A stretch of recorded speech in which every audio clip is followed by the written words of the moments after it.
Firing off our second draft here, and I think we've started off with a pretty good one. This isn't exactly what I want in...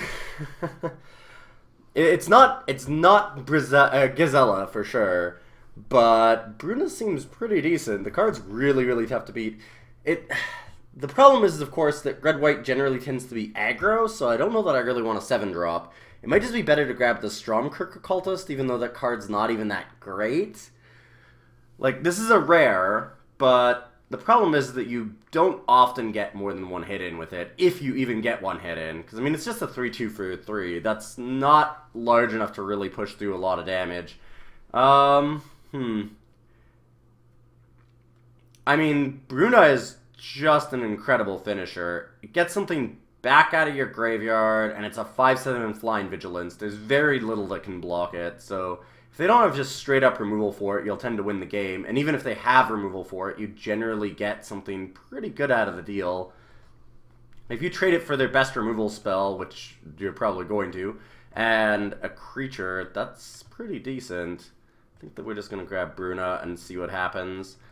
Galvanic Bombardment's a great pickup, and there's nothing else that's really that interesting here. Long Run Home's, I mean, kind of cool, I suppose, but there's nothing that I'm really excited about in red-white with come into play abilities. I could maybe find an Ironclad Slayer or two, but I think that's really much better in like the white-black deck where you've got the Dead Weights and the Boon of Emrakul's and things like that. You're not really going to get a lot of use out of that in the red-white deck. I can't think of too many other creatures that I want with come into play abilities in red-white.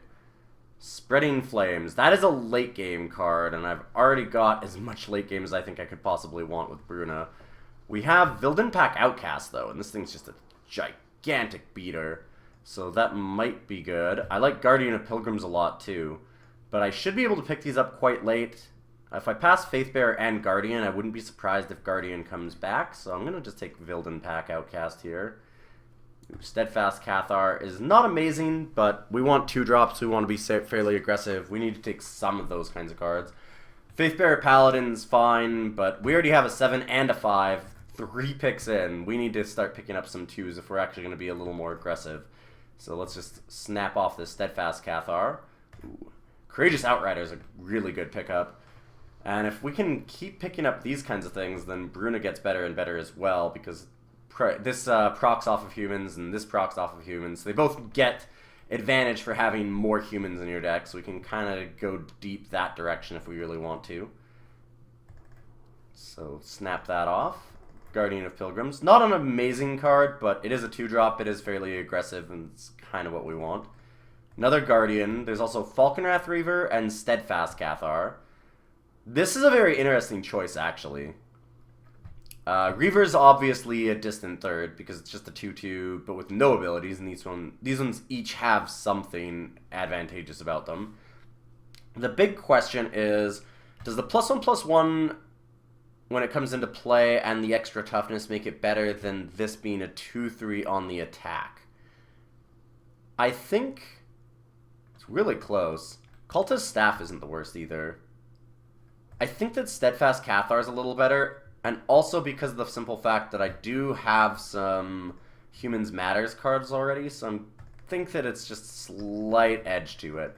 It's tough to say, though. 1 toughness can be a liability in the format with things like Make Mischief, but we're going to grab Dawngriff here. Sort that by the proper converted mana cost. This does not cost 3. This card's already very good as a 4-mana 3/4. If it was a 3-mana 3/4, whew, look out. So we don't have a lot of red. I'm hoping that next pack, because red's been a little bit cut off here, we might find red to be fairly open. Kind of the advantage of forcing an archetype is that it's I guess advantage is the wrong word, but there is something that you can do and that can be said for basically not staying monocolor in the first pack, and then the color that was cut the most from you in pack 2, you can just get a whole bunch of it, because basically the person next to you sent the signal that it wasn't open, and you can cut them really hard, and so you make their deck a lot worse, and you also get like huge advantage by just being able to jump into another color that you just take the advantage of them signaling for you. So you can kind of hijack their signaling. It's not something you can do all the time, and I'm not saying it works all the time that well, but it is kind of fun when it does happen. So hopefully we can have it happen here, where red will just be a little bit more open, simply because it was so cut in pack 1. Mirror Wing Dragon. Huh. Also, Faith Unbroken, Brazen Wolves. Oof. And Alchemist Greeting, Guardian of Pilgrims. I really want to try Mirror Wing Dragon. I think that Brazen Wolves is the better card for an actual aggressive deck. But I'm really tempted to take Mirror Wing. We could do something really cool and just grab, like, an Alchemist Greeting... Sorry, I'm looking at Alchemist Greeting. It just popped into my head. I'm trying to think of a couple of the cards that work. Like, Borrowed Hostility. Sorry. We can grab like a Borrowed Hostility or something and be able to target all of our creatures and go really, really deep on that. I like the idea of messing with it. I haven't been able to play with Mirror Wing Dragon yet, so it could be really fun. The card's also just huge. I mean, a 5-mana 4/5 flyer is pretty great. So I think I take the Mirror Wing. Not to mention it does protect itself from removal. Smoldering Werewolf. Oh, wow. Yeah, we were getting some good cards. I'd have really liked to have grabbed that Brazen Wolves, but Smoldering Werewolf is an absurd bomb. This might be the best card in our deck right now, honestly. It's kind of funny considering we have Mirror Wing and Bruna, but I don't know. I found this card to be super gross. As long as you can transform it at some point, the transformed version of this is just unreal. Erupting Dreadwolf, basically just very, very hard to block and picks off a lot of little creatures in the meantime. So, gonna snap that off. Choking Restraints would be good, but I've got better things to do. Distended Mindbender, Incendiary Flow, Thermo Alchemist. So we've talked about Thermo Alchemist before. I didn't have it on the list of top 5s last time, and boy, I really messed that up, like I've said already. But that being said, Incendiary Flow is still better. It is a list of top commons, and this is an uncommon. Just nice removal spell, or just burn for the face. 2 mana for 3 damage is always a pretty good rate, so you're happy to snap that off whenever you can. Drogskull Shieldmate is really nice. Good trick and a creature at the same time. Can never complain about that. It's even good. It's better on defense, but it can still be good on attack, because you can attack in with a bunch of creatures that would die, and then a bunch that will just get through unblocked, and then you can just kind of save most of your team and get some free damage in. So it's always nice to punch a little bit through. Alright, now I think I take Thermo Alchemist. Borrowed Grace is okay. You can certainly punch through some damage, you know, giving all your creatures +2/+0. But I'm not a really big fan of that, and we don't have like any token makers or anything to really take advantage of it. Like, we have nothing that's making a bunch of 1/1 tokens for us so that we can really go off with a Borrowed Grace, whereas Thermal Alchemist just sitting there and picking away at your opponent is a really big effect. It's amazing how much this does make a difference. Oh, wow. We have Lone Rider, Blessed Alliance, Sigardian Priest, Abandon Reason, and Fiendbinder. I feel like it should be between Sigardian Priest and Blessed Alliance, with Lone Rider coming third, and then probably Abandon into Fiendbinder. Fiendbinder is a pretty distant, like, 5th pick here. I think I have to take the Priest. We're going to be a little bit slower than most of these decks want to be, and it's still good in an aggressive deck a lot of the time, too. I mean, you're removing a blocker, so there's nothing wrong with that. Abandon Reason would be a nice trick, but I think that the Priest is just enough better that I take it.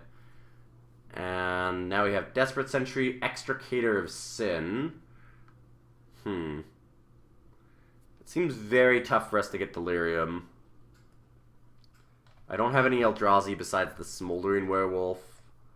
I might just take a Make Mischief here. This isn't really an aggressive card. It does make a 3/2. But you have to sacrifice for it, which is not always the best.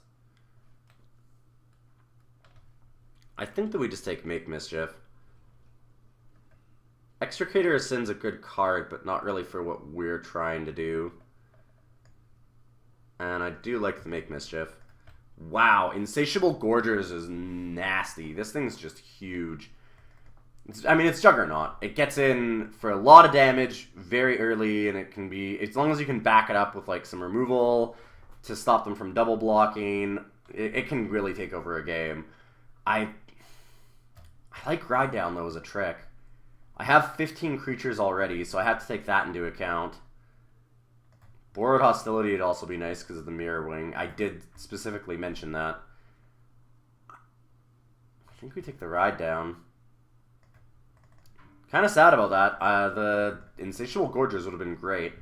Take the Guardian here. I don't really need Ironclad Slayer, and I already have one. I have no real enchantments to get back. Stencia Innkeeper. I might take that over an Ironclad Slayer here. It's a really good card if you curve out aggressively into it. An Ironclad Slayer, like I said before, we just don't have any real reason to take it. It's just going to be a vanilla 3-2 in our deck, which isn't the worst, but doesn't have a lot of advantage either. Lunarch Mantle or Cultist Staff. I generally like the Cultist Staff more, but I do have the ability to rebuy the Lunarch Mantle. Generally, Cultist Staff won't die, so you don't really care about that with the Ironclad Slayer, even though it can get equipment back. And Lunarch Mantle giving something flying might just be enough to take it here. Another Guardian of Pilgrims. We have a million of those if we really want to go that deep. And I guess I'll take a Standard Bearer. We didn't get any Brazen Wolves. I did pass the one for the Mirrorwing Dragon. And I don't know, I think that that's probably still better, even in an aggressive deck like this. The more that I think about it, I mean, it's still a... I do want 5 drops. This isn't like Zendikar Limited or a Cube or something where you can't go to 5. So Mirrorwing Dragon's gotta be better than Brazen Wolves, but I am sad to pass it. Brazen Wolves is just exceptionally strong, and I don't have a lot of early 3s that are great, so that's kind of too bad. I like the Howlpack Wolf for the curve, but Forge Master is just a much better card, so I think that I need to take that. I'm going to sort by converted mana cost here again. I can get a flyer, or I could take a 5-drop. I already have a fair number of 5s. I think that we can probably take Faithbearer out even. It's not aggressive enough. It's a nice card, but it's a much better defensive card because of the lifelink and the big butt. I think that we take the Spectral Shepherd. Just getting another evasive early drop is probably better. Especially with all these Guardian of Pilgrims, we can just pump up a flyer a bunch. Just keep getting in. What are we cutting from this deck here? Spiteful Motives. That works with Ironclad Slayer pretty well. It's a nice pump. I don't think that I care about... I don't care about Militant Inquisitor. And I really haven't liked Ember Eye Wolf. We talked about this last time when I was doing the Shadows over Innistrad red-white aggro deck as well. Ember Eye Wolf was not that interesting to me. I think Spiteful Motives is one of the cards that's gained a little bit in Shadows over Innistrad because of Eldritch Moon coming out. The Ironclad Slayer does make this a little bit less of a risk, so I think that it's pretty nice here. And this card was always... It was kind of like Faith Unbroken is now in Eldritch Moon, where the card is either going to win you the game or possibly lose you the game, because it's a very swingy effect. If you land it and you kill your opponent's creature off of it, like you're attacking in and they block with it and you just slam a Spiteful Motives on it, and then you get to keep attacking like the next turn or two, you're probably going to win that game, or you're heavily favored. You're going to get a huge swing out of it. But if you play Spiteful Motives and they happen to have a removal spell, then you just get blown out hard. And it's very similar in that way to the Faith Unbroken. So here, I like Anguished Unmaking, but splashing black just does not seem worth it. Reaper of Flight Moonsilver is good. If I come across a deck without a lot of flyers, I might just put in a Reaper. Bruna can also buy it back. Dual Shot is the other choice, just as a sideboard card. I think that we take the Reaper, though. I do have Make Mischief if I really want that kind of effect, like picking off 1-drops. Stone Quarry wouldn't be terrible, but we're trying to be very aggressive. Look at how many 2s we have. Having a tap land might not be the best thing for us. So I'm gonna take the Nahiri's Machinations. We could be really aggressive here. I think that I'd take out the Bruna. We did first pick it, but at this point a 7-drop just doesn't seem to be what we want. We have so many 2s, we can be very, very aggressive and use Nahiri's Machinations to just keep getting in over and over and over. So I think that's what we want to do. Yeah. And Griffspoon. Oh, wow. Versus the Angelic Purge. These are both exceptionally good cards for us. I do have Incendiary Flow. I do have Bombardment as removal already. And I have Ride Down, so that's 3. I don't really have anything else. And Griffspoon is a hard effect to replace because it will let something like Guardian of Pilgrims become a real threat even as our opponent's trying to stall out. It's hard to understate how big of an effect Griffspoon is for a red-white aggro deck like this. Because like all of our little creatures that just get totally blanked by like an 0-4 or a 2-3 or things like that, Griffspoon makes them relevant again. So I think I need to take it. I have an Ulrich's Kindred, a Senseless Rage, a Tormenting Voice, and an Inquisitor's Ox. Don't really see using anything here. I might want the 3-drop just for curve. I don't think I'd use Tormenting Voice. I have no real Madness cards, right? Like, I have... yeah, like, literally nothing. We'll just take the Ulrich's Kindred. There's Devilthorn Fox, Moorland Drifter, Expose Evil, and a Stone Quarry.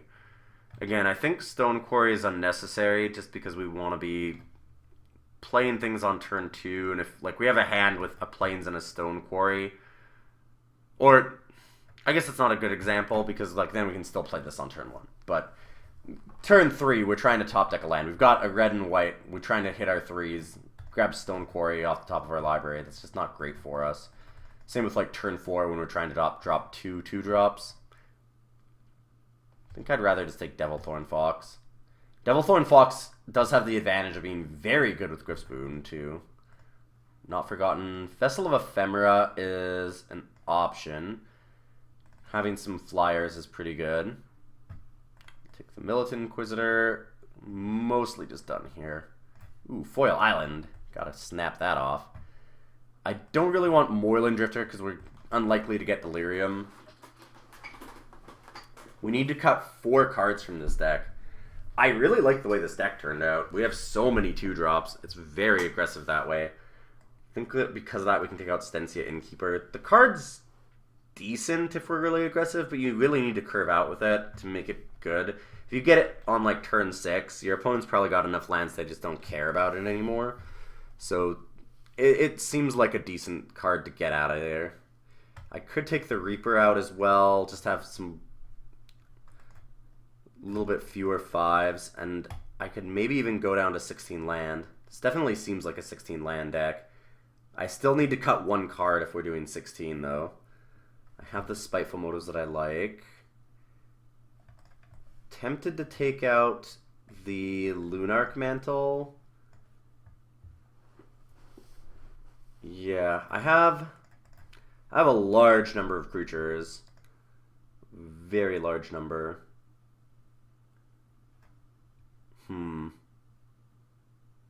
So having things like the Lunarch Mantle and Spiteful Motives to make them better is good. So I could just cut like a 2-drop. I mean, it's certainly possible I could just take out like a Steadfast Cathar or one of the Guardians. Probably a Guardian, actually. That seems fine. Lunarch Mantle's a good way to punch through damage that I feel like I need more of those kinds of effects rather than just more, you know, random 2/2s for 2. I have a lot of those kinds of cards, and I don't have as many ways to push through the damage. Like, we have the Machinations, we have the Griffspoon, and we have Spiteful Motives if we cut the Mantle, so we only have 3 ways to really push it through. I think that it makes sense to keep the Mantle in. And I'm not a huge fan of the Mantle, but when you have this many creatures, it just is an effect that we're missing from the deck, whereas like another 2-drop, we have a lot of them. And I don't think that we necessarily need to have that many. 9/7. We have a bunch of double red, which is a little bit awkward. Smoldering Werewolf and Mirrorwing Dragon are a little dicey that way. Another problem with the Smoldering Werewolf is that it is basically a 6-drop. If we just play it as a 3/2, that's not particularly amazing. It's really under the transformation that it becomes insane. So that does lend itself to still being 17 land in the deck. No, I think that this is fine. It's a good way for us to use mana if we end up getting too many. We can still play it as a 4-mana 3/2 and maybe pick off some creatures after attacks. It's certainly not as good as if just transforming it, but still a strong card. And then there is always the threat of activation afterwards, where our opponent's on a bit of a clock, where if they try and stabilize and the game goes longer, we will eventually drop to 6 mana, even with 16 land.